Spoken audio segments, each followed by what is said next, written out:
There was an image just before the 2019 election that after the 2019 election looked arrogant, looked out of touch, looked like it wasn't quite ready for the reality that Australia sent their way. It's that now famous image of Bill Shorten with the people who he claimed were ready for government.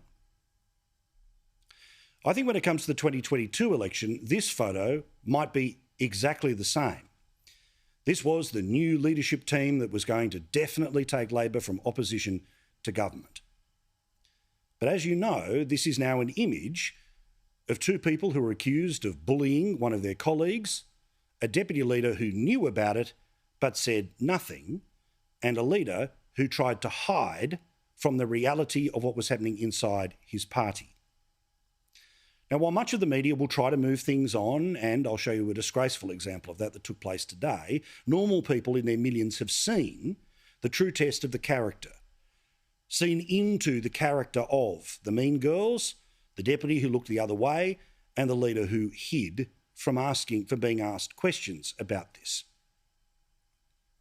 Then we got the front page of the Saturday paper in Melbourne, the Herald Sun. Bullied, broken and wrecked by Labor, her heart gave out. The story written by a hardcore Labor woman herself, a union leader who was the best friend of Kimberley Kitching.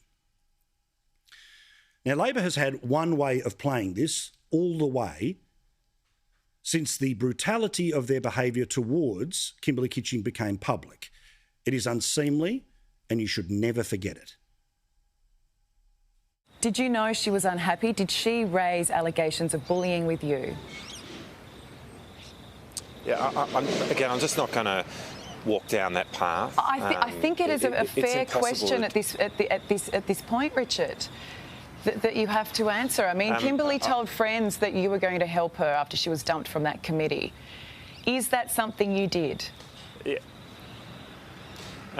Again, I'm not going to walk down that path. Just can I? No. With respect. No. So I'm sorry. Basic question. I mean, I profoundly reject what you've just said, and I really think about the question that you've just asked.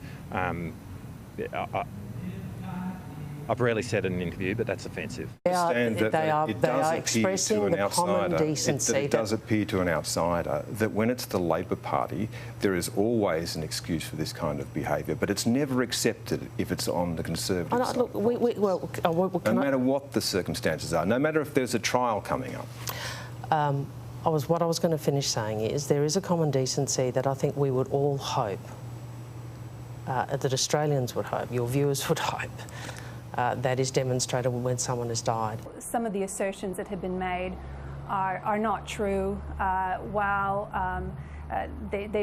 assertions that are being put don't tell a full story. I think the idea that people go into who might have had a disagreement here or there is totally unbecoming. Now, to remind you, that's the bloke who wants to be the Prime Minister. That's the bloke who wants to be the Deputy Prime Minister. That's the woman who wants to be the Foreign Minister, and that's the woman who wants to be the Home Affairs Minister, but might get shuffled to a economic portfolio, all hiding behind the circumstances in which this couldn't possibly be discussed, as opposed to what needed to be confronted. Put simply, as we've talked about multiple times before, walking the talk. Well, today was Kimberley's funeral, as you know. And amongst the many eloquent speakers, I know it wasn't shown on television, but her dad was particularly impressive. Her husband and... The simple truth of it is that Kimberley's political and moral judgment was vastly superior to the small number who opposed her internally. And of course, there's a lot I could say about the unpleasantness of a cantankerous cabal, not all of them in Parliament, that was aimed at Kimber. And the intensity of it did baffle and hurt her. But I hope it's sufficient to say she deserves so very much better. That was her husband, Andrew, speaking directly to the mean girls in the audience, to the Deputy Leader who did nothing, and the alternative Prime Minister who doesn't want to do anything. That's exactly how a husband honours his wife. Bill Shorten, in his speech, essentially said that we should channel all of our energy into the Labor Party winning this next election. He is now in the moving on phase. But that in and of itself would be a fundamental, disrespectful thing to do to Kimberley Kitching. Now, sure, if she was on this show tonight, would she advocate for the Labor Party? You betcha. Would she vote for them in the next election? You betcha. But she won't be able to do that. And we all know why. We all know the stress that was on her, and we all know from who. Now, the Prime Minister, he believes that Anthony Albanese cannot hide behind the coffin of Kimberley Kitching. He cannot hide behind those in the media who seek to move this on. Anthony Albanese in particular has been very quick to throw stones, very quick to make accusations. But when he has to deal with the same issues in his own house, well, he shuts up shop and gets into the basement. So here's the deal. The funeral has happened. Her husband spoke truth to power, just as Kimberley did behind the scenes and publicly. Anthony Albanese must speak tomorrow, and he must act tomorrow. But if he does, he will be, in many ways, proving what we've said about him for a couple of years being each way. Why? Because this is what he said when he thought the train would move on. OK, then can I broaden that and ask you, is there a cultural problem with senior women within the ALP? No. Not that you're aware of?